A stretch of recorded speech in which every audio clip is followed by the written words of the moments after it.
Olá, graça e paz, meu irmão, minha irmã, tudo bem com vocês? Espero que sim do fundo, mas do fundo do meu coração. Preparados para receberem o maná celestial? Aquela bênção extraordinariamente dizendo, aguardada? Já está de posse do nosso material, o nosso kit? Não sabe o que é isso? Bloco de anotação, caneta ou lápis? A Bíblia é tão importante quanto a sua leitura diariamente nos traz refrigério para a alma e sabedoria. Vamos lá, meu irmão. Aquele café bem quentinho para dar aquela despertada? Estamos iniciando bênçãos extraordinárias. O tema de hoje, um Deus relevante. Uau! Referência bíblica, livro de Salmos, capítulo 14. A palavra diz o nécio no seu coração, não há Deus. Os homens têm se corrompido, fazem-se abomináveis em suas obras. Não há quem faça o bem. O Senhor olhou do céu para os filhos dos homens, para ver se havia algum que tivesse entendimento, que buscasse a Deus. Desviaram-se todos e, juntamente, se fizeram imundos. Não há quem faça o bem. Não há sequer um. Acaso não tem conhecimento nem sequer um dos que praticam a iniquidade, que come o meu povo como se comessem pão e que não invocam o Senhor? Achar-se-ão ali em grande pavor, porque Deus está na geração dos justos. Vós quereis frustrar o conselho dos pobres, mas o Senhor é o seu refúgio. Ó, que de Sião viesse a salvação de Israel. Quando o Senhor fizer voltar os cativos do seu povo, então se regozijará Jacó e se alegrará Israel. Uau! Um Deus relevante. Preste atenção. A maioria das famílias humanas acredita na existência de Deus, mas vive como se Deus não existisse. O ateísmo não é uma atitude racional, mas emocional.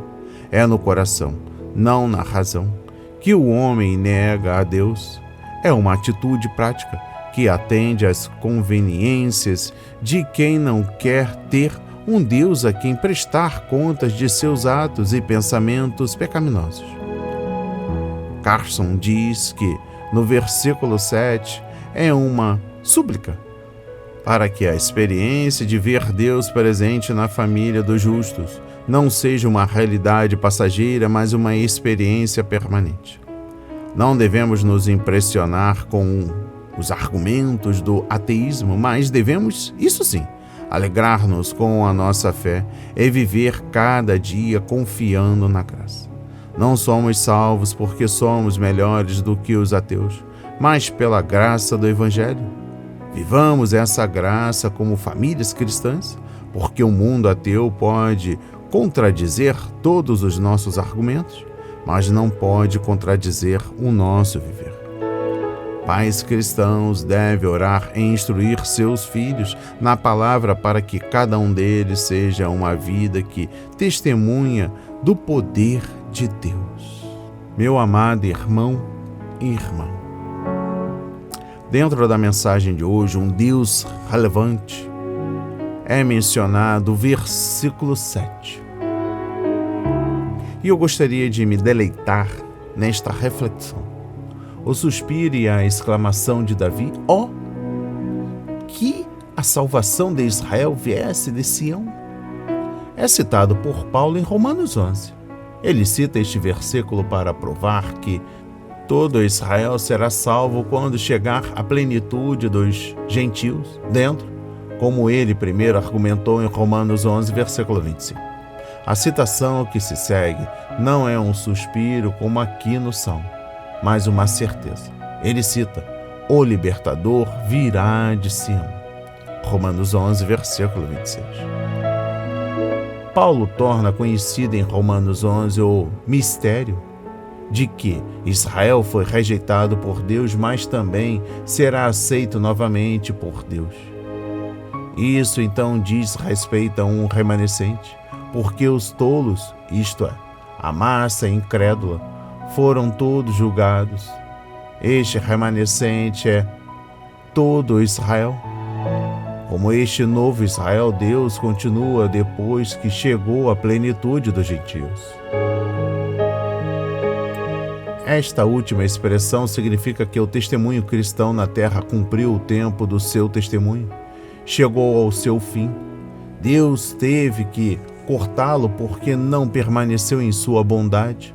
Romanos 11, versículo 22. Depois disso, Israel se tornará novamente o objeto de seu amor público. Que a libertação ou o libertador venha de Sião para redimir seu povo, isto é, o remanescente crente que se arrependeu. Significa que Eva virá a primeira Sião. Isaías 59, versículo 20.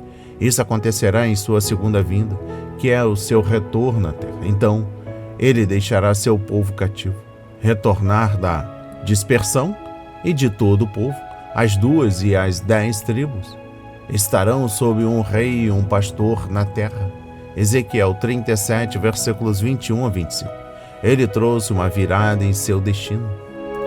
Um pré-cumprimento apenas parcial e também temporário é o retorno do exílio na Babilônia, também como principalmente israelitas das 2 tribos. Esdras 1, versículos 1 a 5. O cumprimento final ocorrerá no reino da paz. No Salmo 15 nos é dada uma descrição das características daqueles que participarão dela. O Salmo conclui com a alegria de Jacó e a alegria de Israel. Jacó significa porta, calcanhares. Gênesis 25, versículo 26. É o nome da deidade do desvio que caracterizou o patriarca Jacó, ao mesmo tempo em que ansiava pela bênção de Deus. Isso mostra toda a sua história. A esse respeito, podemos considerar que Deus chama a si mesmo de o Deus de Jacó, justamente quando está prestes a libertar seu povo da escravidão do Egito. Este nome de Deus também aparece várias vezes nos Salmos 20, versículo 1, 46, versículo 7 e 11, 75, versículo 9, 81, versículo 1, versículo 4, 94, versículo 7, 114, versículo 7 e 146, versículo 5. Israel significa príncipe de Deus. Jacó recebeu esse nome de Deus depois de sua luta com ele. Nessa luta ele implorou pela bênção. Quem implora pela bênção é um dos olhos de Deus, seu príncipe. É o nome que expressa o valor de Deus para tal pessoa. Jacó é o nome da prática. Israel é o nome da posição diante de Deus. O fato de Jacó se alegrar mostra que, mesmo desfrutando da plena redenção e bênção, sempre haverá a consciência de que ela é imerecida e concedida por mera graça. O fato de Israel estar feliz mostra que Deus está acima de toda fraqueza e fez de Jacó um Israel, um Deus relevante. Antes da nossa oração, humildemente lhe peço que nos ajude com a divulgação do nosso trabalho diário, sim, se inscrevendo em nosso canal, ativando as notificações, nos recomende e compartilhe ao máximo nas suas redes sociais, sobretudo nos grupos do WhatsApp, da sua família, dos seus amigos e a comunidade no qual você reside. Vamos falar com Deus. Pai amado, bendito Senhor, meu Deus e meu Pai Jesus Cristo, fortalece a nossa fé para que possamos ser agentes de libertação dos que vivem algemados à incredulidade, ao passado, ao dinheiro, às riquezas desta terra, às mentiras, às soberbas, às arrogâncias, que só buscam um Deus do dinheiro, um Deus da prosperidade, um Deus que transforma do pobre ao rico, não buscam uma aproximação, não buscam uma edificação, não buscam um perdão. Que no dia de hoje possamos, Pai, derrubar as algemas que vive aprisionando os nossos irmãos e irmãs, até mesmo a nossa vida em algum momento do passado. Na santa autoridade, um Deus relevante que gosta e admira muito aqueles que são humildes de coração, aqueles que proclamam o Evangelho sem buscar interesses próprios. um Deus amoroso, misericordioso, que está fazendo agora visitação nos abrigos, asilos, dos que sofrem perturbações mentais, aqueles que estão lutando contra a enfermidade. Na santa autoridade, em concordância com Jesus, louvamos e agradecemos e enaltecemos para todos sempre. Amém. E graças a Deus, graças a Deus, graças a Deus.